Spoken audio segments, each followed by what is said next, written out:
الحمد لله عدد ما خلق، الحمد لله ملء ما خلق، الحمد لله عدد ما في السماوات والأرض، الحمد لله ملء ما في السماوات وما في الأرض، الحمد لله حمدا كثيرا طيبا مباركا، الحمد لله عدد ما أحصى كتابه، الحمد لله على ما أحصى كتابه، الحمد لله عدد كل شيء، والحمد لله ملء كل شيء. اللهم لك الحمد كما ينبغي لجلال وجهك وعظيم سلطانك. اللهم لك الحمد حمدا كثيرا طيبا مباركا. اللهم لك الحمد حتى ترضى، ولك الحمد يا ربنا إذا رضيت، ولك الحمد حمدا كثيرا يا ربنا بعد الرضا. اللهم صل وسلم على حبيبنا محمد المصطفى المجتبى. اللهم صل على محمد وعلى آل محمد كما صليت على إبراهيم وعلى آل إبراهيم إنك حميد مجيد. اللهم بارك على محمد وعلى آل محمد كما باركت على إبراهيم وعلى آل إبراهيم إنك حميد مجيد. أعوذ بالله من الشيطان الرجيم. بسم الله الرحمن الرحيم. قد أفلح من تزكى، قد أفلح من تزكى، قد أفلح من تزكى. صدق الله العظيم. اللهم إنا نسألك الهدى والتقى والعفاف والغنى. اللهم إنا نسألك الهدى، اللهم يسر الهدى لنا. اللهم إنك عفو كريم تحب العفو فاعف عنا.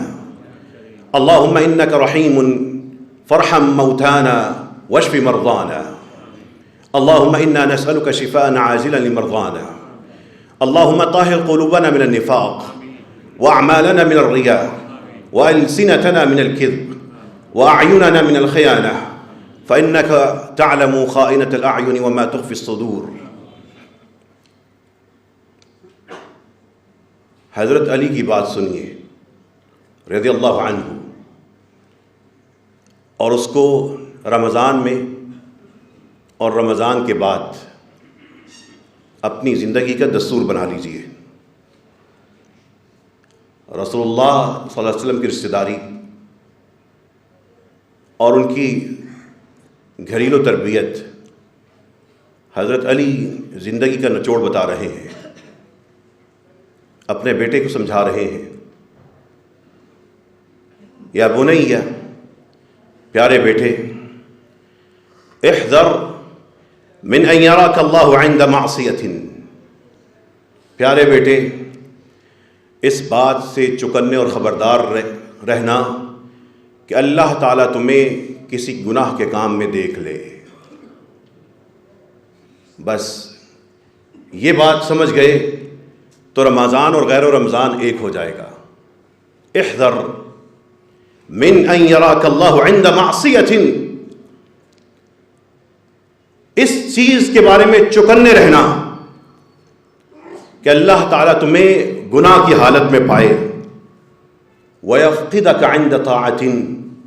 جہاں نیکی ہو رہی ہو وہاں پہ تم ہو ہی نہ. جو کہتے ہیں رمضان کے بعد کیا کرنا ہے، یہ کرنا ہے. جہاں گناہ ہے وہاں پہ روزے دار کیا کر رہا ہے، اور جہاں پر نیکی ہے وہاں سے آپ غائب کیوں ہیں. حضرت علی اپنے پیارے بیٹے کو جو سمجھا رہے تھے، اے اللہ ہمیں بھی وہ فہم عطا فرما دے، اور جو تصویر وہ بنا رہے تھے ہمیں بھی رب کریم وہ تفسیر سجانے کی توفیق عطا فرما دے. یہ روزے 29 ہوں یا 30 ہوں، یہ روزوں کے دن ختم ہوں گے، لیکن جس مقصد کے لیے روزے آئے ہیں نہ وہ مقصد ختم ہوگا، اور اس کے بعد جو حساب دینا ہے نہ اس حساب سے جان چھٹے گی. ایک بوڑھا بڑی عمر والا تابعی ضعیف عمر میں پہنچے ہیں، روزہ رکھنے پہ اصرار کر رہے ہیں۔ ان کی ایک بات سے سمجھ لیجئے کہ آپ روزے کیوں رکھتے ہیں۔ لوگوں نے کہا انک شیخ کبیر والصیام یضعفک، آپ بڑی عمر کے ہیں اور روزے کے نتیجے میں آپ کی جسمانی کمزوری بڑھ جاتی ہے، روزہ نہ رکھا کریں۔ وہ کہنے لگے انی اعدہ لسفر طویل، میں اپنے جان کو ایک لمبے سفر کے لیے تیار کر رہا ہوں۔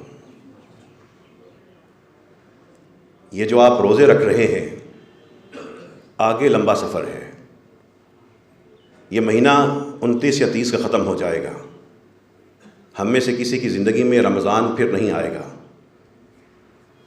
اور کچھ کو رمضان ملتا رہے گا۔ کتنے رمضان ملتے رہیں، رمضان کے اختتام سے بات ختم نہیں ہوگی، پھر ہم نے کفن میں لپیٹے جانا ہے، پھر ہمیں لوگوں نے کندھوں پہ اٹھا کے قبر میں اتارنا ہے، قبر میں حساب ہونا ہے، اس کے بعد اللہ کے حضور پھر کھڑا ہونا ہے، یوم یقوم الناس لرب العالمین، پھر رب کے حضور پیشی ہے، وَكُلُّهُمْ آتِيهِ يَوْمَ الْقِيَامَةِ فَرْدًا، ایک ایک کر کے۔ یہ معاملہ 29 یا 30 کا نہیں ہے، یہ لامتناہی سلسلہ ہے۔ پھر خالدین فیہا، جنت ہے یا جہنم ہے، دونوں شکلوں میں خالدین فیہا ہے۔ یہ رمضان ختم ہونے کے بعد آپ کا پلڑا اور ترازو بند نہیں ہوگا، وہ سلسلہ جاری رہے گا جو اللہ فرماتے ہیں فَأَمَّا مَنْ ثَقُلَتْ مَوَازِينُهُ، جس کے پلڑے نیکی کے بھاری ہو گئے۔ کہیں نہیں لکھا کہ جس کے رمضان میں صرف نیکی کے پلڑے بھاری ہوئے۔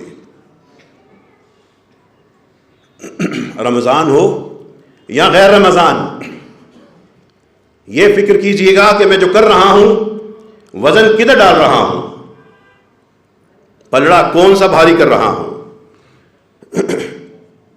پھر یہ رمضان اپنے عروج پر ہے، شب قدر کی راتیں ہیں، شب قدر کے موقع ہیں، یہ جمعے کا وقت ہے۔ اپنے سے سچے ہو کر اپنی تنہائی کا حساب کر لیجئے۔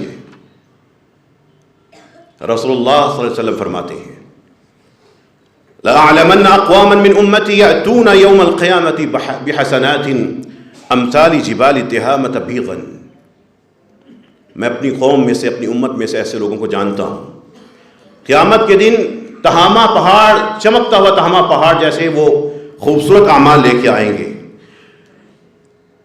پہاڑ بڑے بڑے ان کے نامہ اعمال میں نیکیاں لکھی ہیں، لیکن فَيَجْعَلُهَا اللَّهُ عَزَّ وَجَلَّ هَبَاءً مَنْثُورًا، اللہ ان کی نیکیوں کو راکھ اور خاک بنا کے اڑا دیں گے۔ ایک صحابی کہنے لگے یا رسول اللہ صفہم لنا، اے اللہ ذرا ان لوگوں کا بتائیے تو صحیح جو قیامت کے دن پہاڑ جیسی نیکیاں آئیں گی لیکن سارے نیکیاں ان کی اڑا دی جائیں گی خاک بنا کر۔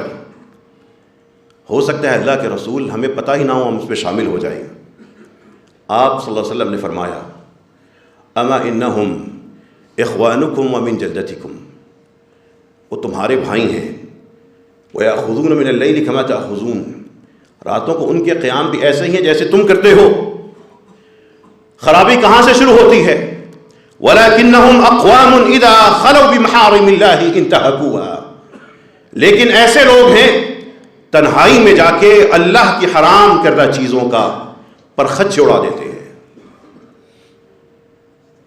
تنہائی میں آنکھوں کو آلودہ کرتے ہیں، تنہائی میں غلط سوچتے ہیں، تنہائی میں غلط پوسٹیں کرتے ہیں، تنہائی میں غلط شیئرنگ کر دیتے ہیں۔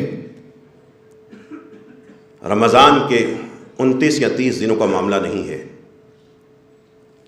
ایک ایک دن کا معاملہ ہے۔ آپ کو پتہ ہے ہم کون ہیں، آپ جانتے ہیں کہ آپ کون ہیں، آپ کا کتنا حصہ جا چکا ہے، کتنا باقی ہے، یہ حساب کیا ہے؟ آپ پورے نہیں رہے، ہم میں سے اب کوئی پورا نہیں ہے، بظاہر ہم پورے ہیں، لیکن ہم میں سے کچھ کا اکثر حصہ ختم ہو چکا، کچھ کا آدھا حصہ ختم ہو چکا، کچھ کا آدھے سے زائد باقی ہے۔ یہ حساب کون لگاتا ہے؟ یہ قرآن کے ساتھ اور اللہ کی آیات کے ساتھ صبح و شام اپنا حساب کرنے والوں کا حساب ہے۔ ایسا ہی ایک حساب کرنے والا کہہ رہا ہے، ما ندمت على شيء ندمی على یوم ما زاد فيه عملی۔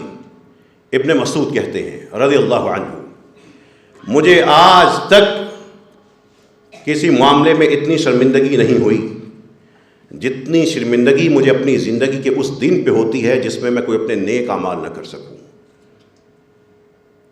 رمضان اور رمضان کے بعد اپنا حساب ہر دن کا کرتے رہیے گا، اور وہ جو آپ کتنے باقی ہیں ان کے حساب کرنے والوں نے یہ بات کیوں کہی ہے؟ وہ کہنے لگے، پیارے انسانوں، اصل میں انما انت ایام، ہر انسان چند دنوں کا نام ہے، انما انت ایام، چند دنوں کا نام ہے، اذا ذهب یوم، ایک دن زندگی میں سے ختم ہو گیا، ذهب بعضک، تمہارا کچھ نہ کچھ حصہ فنا ہو گیا۔ دن دن کر کے ہم بکھر رہے ہیں، ایک ایک دن کر کے ہم بجھ رہے ہیں، ایک ایک گھڑی کے ساتھ ہم قبر کے نزدیک ہو رہے ہیں، ایک ایک دن کر کے ہم اس دنیا سے جا رہے ہیں، بظاہر سیٹ ہیں، لیکن ایک ایک دن ایک یونٹ ہے جو ختم ہو رہا ہے۔ پھر اس طرح کے حساب کرنے والے، قرآن کے ساتھ جینے والے امت کو پھر ایک بات اور بتاتے ہیں، وہ یہ کہتے ہیں، ایک طرف ایک چیز ہے موت، جس سے انسان بڑا ڈرتا ہے، ان کو موت سے ڈر نہیں لگتا تھا، کیونکہ موت تو مومن کے لیے رب سے ملاقات ہے۔ اے اللہ ہمیں اچھی ملاقات نصیب فرمانا۔ وہ موت سے نہیں ڈرتے تھے، وہ ڈرتے کس بات سے تھے، سہمتے کس بات سے تھے؟ وہ سمجھا رہے ہیں، وہ اس چیز سے ڈرتے تھے جو ہم بڑی خوشی سے ضائع کرتے ہیں۔ وہ بتاتے تھے، اضاعت الوقت اشد من الموت، یہ وقت کو ضائع کر دینا یہ موت سے زیادہ بڑی بھاری چیز ہے۔ کس طرح؟ سمجھائیے۔ وہ خود خدا وضاحت کرتے ہیں، اضاعت الوقت تقطعك عن اللہ والدار الآخرہ والموت يقطعك عن الدنیا واہلها۔ وہ سمجھاتے ہیں کہ دیکھو موت کے نتیجے میں ہوگا کیا؟ موت کے نتیجے میں صرف اتنا سا ہوگا کہ ہم دنیا اور دنیا والوں سے کٹ جائیں گے، لیکن وقت ضائع کرنے میں غفلت کی گھڑی کیا ہے؟ جب ہم وقت ضائع کرتے ہیں ہم اللہ اور آخرت کے گھر سے کٹے ہوتے ہیں۔ اب بتائیے، دنیا سے لا تعلق ہو جانا زیادہ نقصان دہ ہے، اللہ سے دور ہو جانا زیادہ نقصان دہ ہے؟ رمضان ہو یا غیر رمضان ہو، وہ اس طرح اپنا حساب کرتے تھے۔ اے اللہ ہمیں بھی اپنے ہر گھڑی کا حساب کرنے کی توفیق عطا فرما۔ جو حصہ گزر چکا ہے اللہ اس کی غلطیاں معاف فرما دے، جو ہمارا حصہ باقی ہے یا اللہ اس کے ہر پل ہر دن نیکیوں سے ہمیں مالا مال فرما دے۔ پھر رمضان کے بعد اور رمضان کے اختتام پر رب سے واردات نہ کرنا، یہ نہ سمجھنا کہ ایک مہینے ہم نے گناہوں سے رک گئے، اب اس کے بعد پھر کھلی چھوٹ ہے۔ پہلی بات، رمضان بہت سے لوگوں کی زندگی میں انقلاب لے کے آتا ہے۔ دوسری بات، جو پہلے ہی عمل پر قائم ہوتے ہیں ان کو پھر ایک توانائی ملتی ہے، قرآن ان کا ساتھی بنتا ہے، قربت نصیب ہوتی ہے، رمضان کے بعد وہ نئے درجوں کے ساتھ نظر آتے ہیں، اکثریت ان میں مثبت تبدیلی آتی ہے۔ لیکن کچھ ایسے ہوتے ہیں جو سمجھتے ہیں کہ ادھر سے رمضان ختم ہوا، ادھر سے سارے معاملات وہی جو گناہ صغیرہ اور کبیرہ میں لت پت ہیں۔ اب رسول اللہ صلی اللہ علیہ وسلم کی اس حدیث کو ذہن میں رکھیے گا، وہ جو دین کی خاطر تھک رہے ہیں، اٹھتے ہیں، نیند قربان کرتے ہیں، رزق حلال پہ کفایت کرتے ہیں، ان کو مسائل کا سامنا بھی ہوتا ہے لیکن اپنی حدود سے نہیں نکلتے کہ رب ناراض نہ ہو۔ اور ایک وہ ہیں جو سست ہو جاتے ہیں، آرام کرتے ہیں، ٹال دیتے ہیں، جو برائی کا شکار ہو جاتے ہیں، ساری تھکاوٹیں اور سارے دکھ لیکن رب کی خاطر جیتے رہنا، دوسری طرف ساری آسائشیں ان سے فائدہ اٹھانا لیکن رب کو ناراض کر دینا، دونوں لوگ اللہ کے حضور حاضر ہوں گے۔ یؤتی بانعم اہل الدنیا من اہل النار یوم القیامہ فیسبغ فی النار صبغۃ، دنیا میں جو دوزخی شخص ہے اس کو قیامت کے دن لایا جائے گا، اس کو حساب کے لیے پیش کرتے ہوئے دوزخ میں ایک ڈبکی لگوائی جائے گی۔ جب ڈبکی لگوائی جائے گی، نکال کے پوچھا جائے گا، یا ابن آدم هل رأیت خیرا قط، کیا تم نے زندگی میں کبھی، یاد تو کرو، کوئی آرام دیکھا تھا؟ قیامت کی دوزخ کی ایک ڈبکی اس کو ساری نعمتیں بھلا دے گی۔ هل مر بک نعیم قط، کیا کبھی تمہیں کوئی نعمت ملی تھی؟ کہے گا لا واللہ یا رب، خدا کی قسم مجھے زندگی میں میری پوری یاداشت میں کبھی کوئی اچھی چیز ملے ہی نہیں۔ یہ سارے یہاں کی غفلتیں، آرام، آسائشیں، جائیدادیں اگر اللہ سے دور کر رہی ہیں، ایک ڈبکی کی مار ہے۔ اور پھر رسول اللہ صلی اللہ علیہ وسلم فرماتے ہیں وَيُؤْتَى بِأَشَدِّ النَّاسِ بُؤْسًا فِي الدُّنْيَا مِنْ أَهْلِ الْجَنَّةِ، دنیا میں جو سب سے تنگ دست اور سخت زندگی گزارنے والا شخص لیکن وہ جنتی تھا، بس ٹکڑوں پہ گزارا کرتا رہا، حرام پہ نہیں گیا، فاقے کھاتا رہا اور پیاس کو پیتا رہا، دکھ کو اپنا راز، اپنا ساتھی بنا کے توکل کی چادر اوڑھ کر یہ زندگی گزار کے چلا گیا۔ سب سے دنیا کا بدترین مفلوق الحال شخص کو، اس کو لا کر فیسبغ فی الجنۃ صبغۃ، اس کو جنت میں ایک ڈبکی لگوائی جائے گی، ایک چکر لگوایا جائے گا، باہر نکالا جائے گا۔ یا ابن آدم هل رأیت بؤسا قط، اے آدم کے بیٹے زندگی میں کبھی کوئی تکلیف اٹھائی تھی؟ هل مر بک شدۃ قط، کیا تمہاری زندگی میں کبھی کوئی سخت مقام آیا تھا؟ وہ کہے گا لا واللہ ما مر بی بؤس قط، خدا کی قسم زندگی میں تو کبھی کوئی تکلیف آئی ہی نہیں۔ اللہ اس کو ایسا اجر دے گا، ولا رأیت شدۃ قط، میں نے تو کوئی برائی نہیں دیکھی۔ بس اپنا حساب کر لیجیے گا کہ اس دنیا میں، ان دنوں میں، ان وقتوں میں کس حالت میں ہیں۔ پھر آئیے قرآن کے ساتھ جینے والے، صرف قرآن کو پارے پڑھ کر، پارے بنا کر ختم کرنے والے نہیں، ایک ایک آیت پہ، ایک ایک آیت پہ اس طرح کھوج لگانے والے، جیسے کسی کی قیمتی انگوٹھی راستے میں گم ہو گئی ہو، وہ ایک ایک چپا چھان مار رہا ہو کہ میرا ہیرے کی انگوٹھی ہے، میرا سونا، یہ یہیں سے کہیں مل جائے گا۔ ان کا کیا حال تھا؟ ان میں سے ایک، نام کو چھوڑے، ان کے حقائق کیا تھے؟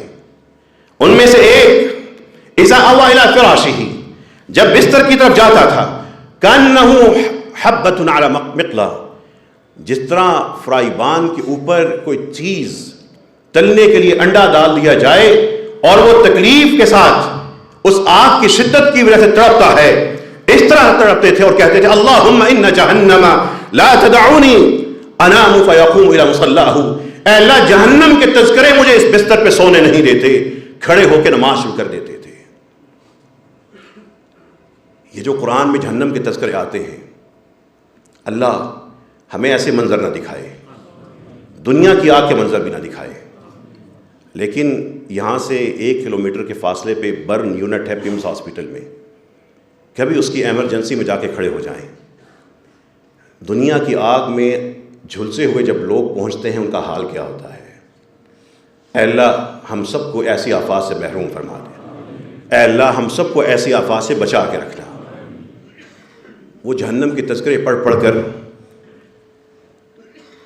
حضرت عمر رضی اللہ عنہ نے ایک سورت شروع کی تھی، ایک سورت مکمل نہیں کر سکے تھے، قرآن ادھر اترتا تھا، وہ منٹوں کے حساب سے پارے نہیں ختم کرتے تھے۔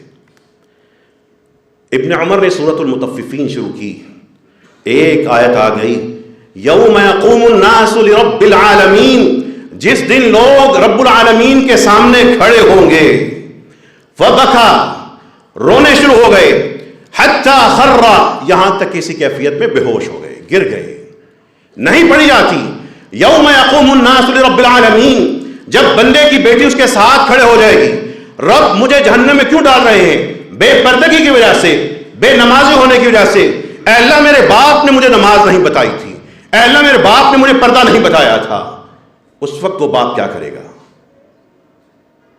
جس دن بیٹے باپ کے خلاف گواہ ہو جائیں گے، جس دن ماں اور بیٹی ایک دوسرے سے بھاگیں گے، یوم یقوم الناس لرب العالمین، جس دن لوگ رب العالمین کے سامنے کھڑے ہوں گے، ان عذاب ربک لواقع، تمہارے رب کا عذاب آ کے رہے گا، ما لہ من دافع، اس کو کوئی روکنے والا نہیں ہے۔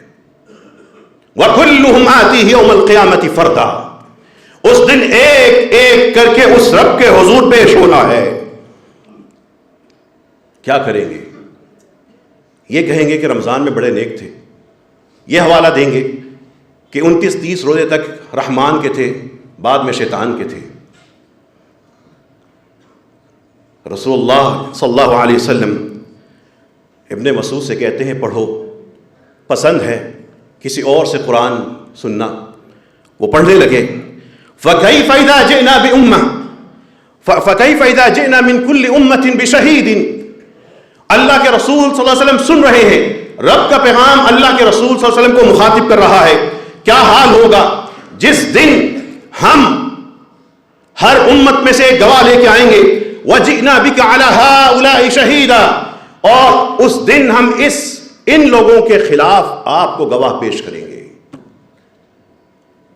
ہمارے حق میں گواہی آنی ہے تو رسول اللہ صلی اللہ علیہ وسلم کی آنی ہے، اگر 29-30 کے چکر میں اس کے بعد پھر ادھر جانا ہے تو گواہ ہمارے خلاف کون ہوگا؟ رسول اللہ صلی اللہ علیہ وسلم۔ سنگینی کا اندازہ لگائیے۔ پھر قرآن کریم کا ایک جملہ، ایک سوال، اپنے گھر کا، اپنے دفتر کا، اپنی ذات کا جو ماحول ہے، جو عادتیں ہیں، ان کی بنیاد پر طے کر لیجئے کہ میں کون ہوں، میں کیا کر رہا ہوں اور میں نے کیا کرنا ہے۔ ایک بات سے قرآن پوچھ رہا ہے، أَفَمَنْ يُلْقَى فِي النَّارِ خَيْرٌ أَمْ مَنْ يَأْتِي آمِنًا يَوْمَ الْقِيَامَةِ، ایک بات کا خود جواب دیجئے۔ أَفَمَنْ يُلْقَى فِي النَّارِ خَيْرٌ، جس شخص کو آگ میں ڈال دیا جائے، خیرٌ وہ بہتر ہے، أَمْ مَنْ يَأْتِي آمِنًا يَوْمَ الْقِيَامَةِ، یا جو بے خوف ہو کر رب کے حضور قیامت کے دن آ رہا ہو۔ لوگ ادھر ڈالے جا رہے ہیں، اس کو خوف ہی نہیں ہے، لوگ جل رہے ہیں، اس کو پرواہ ہی نہیں ہے، لوگ سہمے ہوئے ہیں، وہ خوش ہے، لوگوں کے چہرے اترے ہوئے ہیں، ان کی کھالیں اتاری جا رہی ہیں، اس کا چہرہ روشن ہے، وہ شاداب ہے، شاداں ہے، فرحاں ہے، خوشی میں غرق ہے۔ اگر تو گھر والوں کو درجات ٹی وی ڈرامے دکھا کر بے خوفی ملتی ہے تو اور ڈرامے بچوں کو دکھائیں۔ اگر کچھ کپڑے کم کر کے بیٹیاں بے خوف ہوتی ہیں تو باقی بھی ختم کر دیں۔ اگر نگاہوں میں جو خیانت ہے اس سے قیامت کی بے خوفی آنی ہے تو پھر اور خیانت کرتے جائیں۔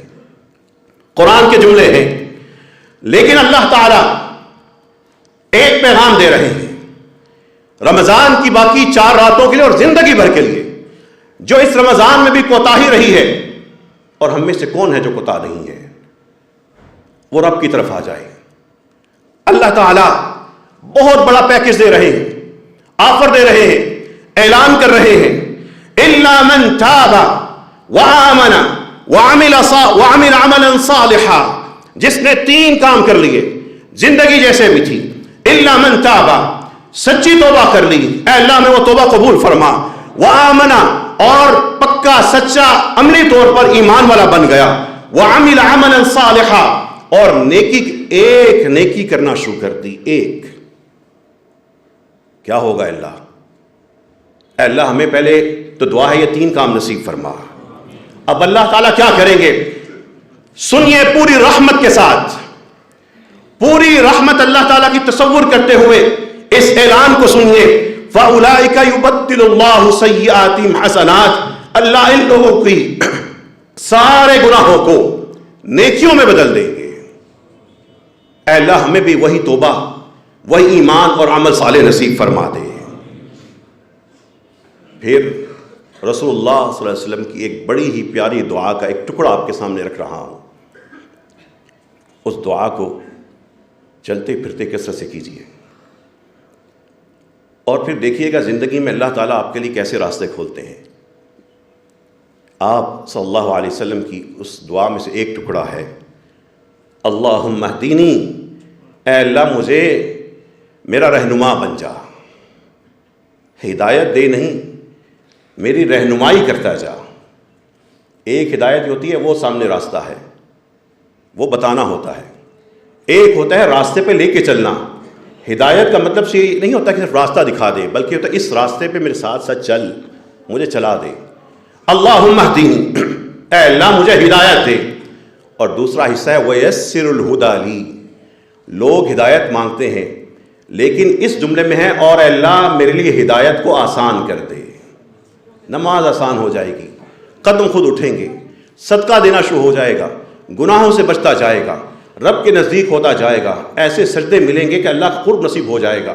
ایسے خواب آئیں گے اللہ تعالیٰ کی طرف سے بشارتیں اور اللہ کے پیغام سمجھ آنا شروع ہوں گے. اللہم اہدنی ویسر الہدی لی، اے اللہ مجھے ہدایت دے اور میرے لیے ہدایتوں کے کام آسان فرما دے. وآخر دعوانا ان الحمد للہ رب العالمین. کثیرا طیبا مبارکا فیہ. اللہم لک الحمد کما ينبغی لجلال وجہک عظیم سلطانک. اللهم صل على نبينا محمد وعلى آل محمد كما صليت على إبراهيم وعلى آل إبراهيم إنك حميد مجيد. اللهم بارك على محمد وعلى آل محمد كما باركت على إبراهيم وعلى آل إبراهيم إنك حميد مجيد.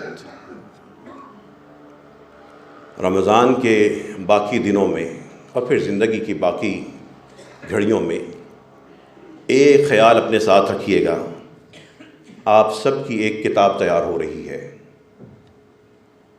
دنیا میں آپ کتاب پڑھ سکے یا نہ سکے، لکھ سکے یا نہ لکھ سکے، لیکن ایک کتاب سب کی تیار ہو رہی ہے. اور وہ کتاب قیامت کے دن آواز آئے گی، اقرأ کتابک، اپنی یہ کتاب پڑھ لو. جو بھی کام کر رہے ہیں ادھر پڑھنا پڑے گا. جو بھی پوسٹیں کرتے ہیں، الفاظ نکالتے ہیں، سوچتے ہیں، کہتے ہیں، کرتے ہیں، کماتے ہیں، خرچ کرتے ہیں، دیکھتے ہیں، سنتے ہیں، کھاتے ہیں، پیتے ہیں، اقرأ کتابک، پڑھ لو اپنی کتاب، پڑھ لو. وکفیٰ بنفسک اليوم علیک حسیبا، اور خود اپنا حساب خود کر لو. یہ کتاب رمضان کے اختتام پہ بند نہیں ہونی، کھلی رہنی ہے.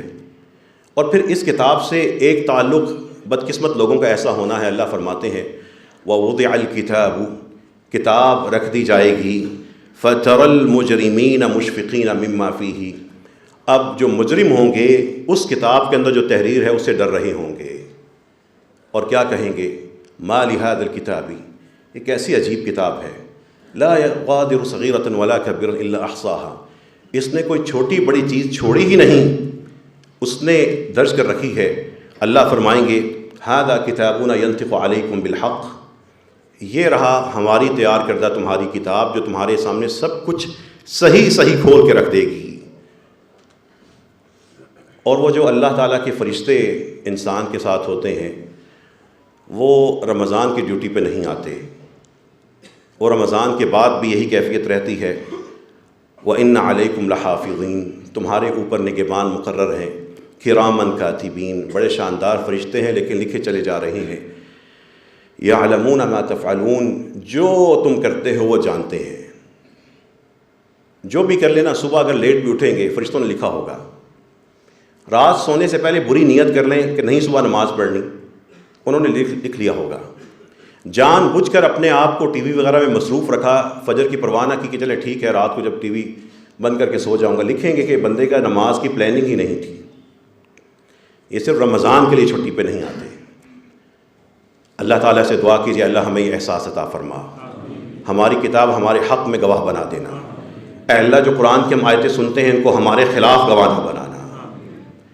جو لوگ اس وقت کھڑے ہیں ان سے گزارش ہے کہ کھڑا ہو کر خطبہ سننا یہ خطبے کے آداب کے منافی ہے، یہ جگہ چھوڑ دیں، اوپر چلے جائیں، جگہ تیار ہے، کوئی شخص سیڑھیوں میں یا وہاں پہ کھڑا نہ ہو، یہ دوسرے کے لیے اذیت کا باعث ہے، اور لوگ مسجد کے باہر جمع ہونا شروع ہو گئے آپ کے یہاں پہ کھڑے ہونے کی وجہ سے۔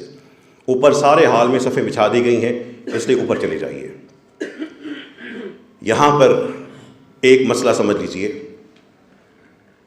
کہ اللہ تعالیٰ نے نبی کریم صلی اللہ علیہ وسلم کے ذریعے ہمیں جو دین عطا کیا ہے اس کو اس کی بنیادی شکل پہ ہی برقرار رہنا ہے اور رکھنا چاہیے۔ عید کے دن اسلامی اخوت کو عام کرنے کے لیے ایک زکوٰۃ الفطر ادا کی جاتی ہے، صدقۃ الفطر ادا کیا جاتا ہے۔ بنیادی طور پہ وہ ایک برتن ہے، اس کو پورا بھریں اور اس کو ایک شخص کی طرف سے ایک برتن بھر کر اناج کسی مستحق شخص کے گھر پہنچا دیں۔ اناج کیوں پہنچائیں؟ اس لیے کہ اگر کسی شخص کے پاس پنکھا نہ ہو اس کا گزارا ہو جائے گا، بجلی نہ ہو گزارا ہو جائے گا، اچھے لباس نہ پہنا ہو تو گزارا کر لے گا، لیکن اگر عید کے دن گھر میں بھوک ناشتی ہو، بچے بلکتے ہوں، اس کو کھانے کو کچھ نہ ہو، خوشحال شخص کو بھی 4 گھنٹے کھانا نہ ملے تڑپ اٹھتا ہے۔ اس اخوت کو عام کرنے کے لیے ایک برتن تھا جس کے اندر 2 کلو اناج آ جاتا تھا، وہ ایک فرد کی طرف سے بھر کے مستحقین کے گھر میں دے دیا جائے۔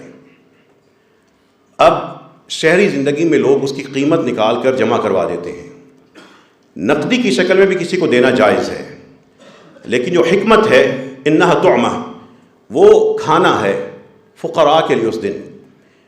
حدیث کی اصل شکل یہ ہے، سنت کی اصل شکل یہ ہے کہ اس کو اناج کی شکل میں ہی نکال کے پہنچایا جائے، لیکن اگر کوئی دور ہے تو اتنا تکلف میں بھی نہ پڑے کہ پہنچاتے خرچہ زیادہ آ جائے۔ یہ ایک پہلو ہے۔ دوسرا پہلو یہ ہے ہمیں اپنے ان مستحق افراد کے لیے ان چیزوں کو ایک باقاعدہ نظام مساجد کے ذریعے بنانا ہوگا، اور بن سکتا ہے۔ مثلا عید کے دن صبح جب نماز عید ہوتی ہے اس سے پہلے لوگ غلے میں پیسے ڈال دیتے ہیں، اس وقت کہاں سے اناج لے کے غریب کے گھر پہنچایا جائے۔ اور صدقۃ الفطر کی دوسری اہم بات یہ ہے کہ اس کو عین آخری لمحات میں ادا کیا جائے۔ آپ آخری 2 راتوں میں یا صبح کے وقت ادا کریں۔ ان چیزوں کو دیکھتے ہوئے، ان کی ضرورت کو دیکھتے ہوئے، اور جو ہم نے مینیج کیسے کرنا ہے اور سنت کو دیکھتے ہوئے، مسجد رحمت للعالمین نے ایک چھوٹا سا طریقہ یہ کیا ہے کہ پچھلے اس رمضان میں ہم کوئی اور کام نہیں کر سکے، صرف یہاں پہ جو تکلیف دہ لوگ آتے تھے ان کی رجسٹریشن کرتے رہے، ان میں سے نیم مستحق، شدید یا عام مستحق افراد کا ڈیٹا جمع کرتے رہے۔ 29 رمضان تک اس مسجد میں انشاءاللہ 1000 گھرانوں کے لیے راشن پیک بنا کے سوئیاں، کسٹرڈ اور کھیر مکس سمیت یہاں پہ پیک بنا دیے جائیں گے۔ ان کو آج سے کالے جانا شروع ہو جائے گی کہ 29 رمضان کی دوپہر یا شام کو آ کے اپنا یہاں سے عید گفٹ لے جائیں۔ اسی فطرانے کو ان کے لیے ایک محبت کا نام دیا گیا ہے۔ ان کے گھروں میں یہ عمل اس بات کی ضمانت ہوگا کہ کم از کم وہ بیوہ اس دن اس کے بچے بھوکے نہیں رہیں گے۔ آپ لوگ خود اناج خرید کر مسجد پہنچا دیں، یا سب سے پہلے اپنے رشتہ داروں میں، اڑوس پڑوس میں ایسا شخص ہے اس کے لیے تیاری کر لیں، اور اگر صحیح مستحق افراد کا نہیں پتہ مسجد پہنچا دیں، یا اس کی رقم جو ٹرانسفر ہوگی وہ ساری کی ساری اناج کی شکل میں خرید کے دی جائے گی، اور جو زکوٰۃ فنڈ مسجد رحمت للعالمین میں آتا ہے ان یتیم بچوں کو عیدی کے طور پہ وہ دیا جائے گا. یہ 28-29 تاریخ کو ہوگا. مساجد کے ذریعے اور اپنے اپنے وجود کے ذریعے اپنے علاقے میں یہ محبت عام کیجیے. اگلے 2 دنوں میں ایک تقریب ہوگی نابینا افراد کی.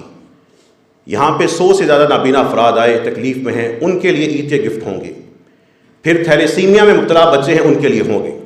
معذور افراد ہیں جن کی دونوں ٹانگیں کٹی ہیں یا معذور ہیں پولیو کی وجہ سے کسی اور وجہ سے، ان کے لیے ایک تقریب ہوگی. ان سب کو یہ تحفے ایک ایک کر کے ملتے جائیں گے. یہ رحمتاً للعالمین صلی اللہ علیہ وسلم لفظ کی جو برکتیں ہیں ہم صبح و شام دیکھ رہے ہیں. آپ لوگوں سے ایک گزارش اور ہے کہ اپنا وقت نکال کر مسجد انتظامیہ کے ساتھ آئیں، بیٹھ کر جو انٹرویو کا عمل ہوتا ہے اس میں آ کے شامل ہو کے دیکھیں کہ ہمارے ملک میں اس مہنگائی نے، اس سیاسی فساد نے غریبوں کو کس حالت میں پہنچا دیا ہے. اس رمضان میں کم از کم 500 ایسی ماؤں سے ملا ہوں جو کیڑے مکوڑوں کی طرح ادھر ادھر سے چیزیں تلاش کر کے بس بچوں کا منہ ان کے اندر کچھ ڈال رہی ہیں، فاقے کا شکار ہیں. بھگوڑے باپوں کی اولادیں بھوکی یہاں پہ آ جاتی ہیں. لاپتہ افراد کی بیٹیاں یہاں پہ آ جاتی ہیں جن کے باپ بہہ گئے، دھماکے میں گئے یا حادثوں میں گئے. ان 100 لاوارث بچوں کو مسجد رحمت للعالمین نے اپنا بیٹا اور بیٹی بنا لیا ہے. ہم اپنے بچوں کے کپڑے خریدنے سے پہلے ان کو دیا کریں گے، ہم اپنی کوئی خوشی منانے سے پہلے ان کو پارٹی دیا کریں گے. یہ سارے کا سارا عمل اس کو صرف مالی عبادت سمجھ کے نہ کیجئے. یہ احساس کا نام ہے، یہ اخوت کا نام ہے، یہ امت ہونے کا نام ہے، یہ پیار کا نام ہے، یہ دوسرے کی اس دن بھوک مٹانے کا نام ہے. اور جب یہ عمل سارے کر رہے ہیں بطور خاص یہ دعا کیجئے اللہ ہمیں ایسی محرومی میں ہماری نسلوں کو بھی مبتلا نہ فرما دے. اللہم انا نسألک باسمائک الحسنى وصفاتک العلی وبالصلاة والسلام علی النبی المصطفیٰ اللہم اغفر لنا ذنوبنا کلہا.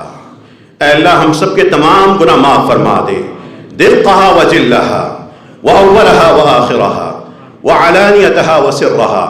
اللہم انا نسألک علما صادقا، اللہم انا نسألک علما نافعا وقلبا خاشعا. اللہم انا نسألک لسانا ذاکرا. اللہم انا نسألک توبة نصوحا. اللہم انا نسألک توبة نصوحا. اللہم انا نسألک توبة نصوحا. اے اللہ ہم سب کو سچی توبہ قبول اے اللہ عطا فرما دے. اے اللہ ہم سب کے تمام اعمال کو قبول فرما لے. اے اللہ صغیرہ اور کبیرہ گناہ معاف فرما دے. اے اللہ اپنے مقربین میں شامل فرما. اے اللہ جتنے بیمار ہیں ان کو شفا عطا فرما. اے اللہ جتنے بیمار ہیں ان کو شفا عطا فرما. جو سنگین بیماری مبتلا ہے اللہ ان کی بیماری کو دور فرما دے، ان کے لیے آسانی فرما دے. اے اللہ جو قبروں میں جا چکے ہیں اللہ ان کی قبروں کو منور معطر فرما دے. اے اللہ ہم سب کے ماں باپ پہ اپنی رحمت نازل فرما. جو زندہ ہیں بڑھاپے میں ہیں اللہ ان کو ارذل العمر کی تکلیفوں سے بچا لے. جو صحت میں ہے اللہ ان کو کسی کا محتاج نہ کرنا. اے اللہ جو اپنی قبروں میں جا لیٹے ہیں اے اللہ ان کی مغفرت فرما دے. ان ماؤں کو معاف فرما دے، ان باپوں کو معاف فرما دے. جو بہن بھائی دنیا سے جا چکے ہیں اللہ ان کو معاف فرما دے، ان کی قبروں کو منور معطر فرما دے. اے اللہ ان کے تمام گناہ معاف فرما دے. اے اللہ آپ سب سے بڑھ کے وفا کرنے والے ہیں، ہم عارضی وفادار لوگ ہیں. اے اللہ چھوٹی وفا والے ہیں، ہم ان کے لیے آج ان کی غیر موجودگی میں دعا کر رہے ہیں. اے اللہ وہ تو آپ کے بندے تھے، لا الہ الا اللہ پڑھتے تھے. اے اللہ اسی لا الہ الا اللہ کا واسطہ ہے ان تمام مرحومین کو معاف فرما دے. اے اللہ اہل غزہ کی مدد فرما، اہل فلسطین کی مدد فرما. مسلمان جہاں پہ مظلوم ہے اللہ ان کی مدد فرما دے. اے اللہ اگر یہ ہمارے اعمال کا شاخسانہ ہے تو ہمارے اعمال کی اصلاح فرما دے. اے اللہ یہ آزمائش ہے تو آزمائے لوگوں کو، اے اللہ آزمائش مبتلا لوگوں کو ثابت قدمی نصیب فرما. اے رب کریم ہم سب کو رحمت للعالمین کی صحیح امت بنا دے، رحمت بانٹنے والا بنا دے. ارحموا من فی الارض یرحمکم من فی السماء کی تفسیر بنا دے. اے اللہ اپنی رحمتوں کی تصویر ہماری نسلوں میں دکھا دے. اے اللہ رسول اللہ صلی اللہ علیہ وسلم کی خواب میں زیارت نصیب فرما. اے اللہ رسول اللہ صلی اللہ علیہ وسلم کی خواب میں زیارت نصیب فرما دے. اے اللہ جو تنگ دست لوگ اس مسجد میں آتے ہیں وہ تو دعا کا کہتے ہوئے بھی ڈرتے ہیں، ہونٹ ان کے سسکتے اور سہمتے ہیں. اے اللہ لاچار ہیں، کٹی ٹانگوں والے ہیں، نابینا ہیں، معذور ہیں، برین ٹیومر میں ہیں. اے اللہ کینسر میں مبتلا ہیں. اے اللہ لاوارث ہیں. اے اللہ ان بے سہارا لوگوں کا سہارا بن جا. اے اللہ ہم سب کو ان کا سہارا بنا دے. اے اللہ ہمیں ہماری نسلوں میں بھی ایسی محرومی ہے اللہ ہمیں نہ دکھانا. اے رب کریم ہم سب کو سچی توبہ کرنے کی توفیق عطا فرما. جس کی جو دعا ہے، جو خواہش ہے، اللہ آج وہ پوری فرما دے۔ اے اللہ جس کی جو دعا ہے آج وہ پوری فرما دے، اس دعا سے بڑھ کے ہم سب کو عطا فرما دے۔ اے اللہ ہم سب سے راضی ہو جا۔ اے اللہ ہمیں اپنے مقربین میں شامل فرما دے۔ اے اللہ رمضان کو جو باقی حصہ بچا ہے اللہ اس میں سچی توبہ، لمبا قیام، خوبصورت تلاوت اور مسلسل ذکر نصیب فرما دے۔ ربنا تقبل منا انك انت السميع العليم وتب علينا انك انت التواب الرحيم، واخر دعوانا الحمد لله رب العالمين۔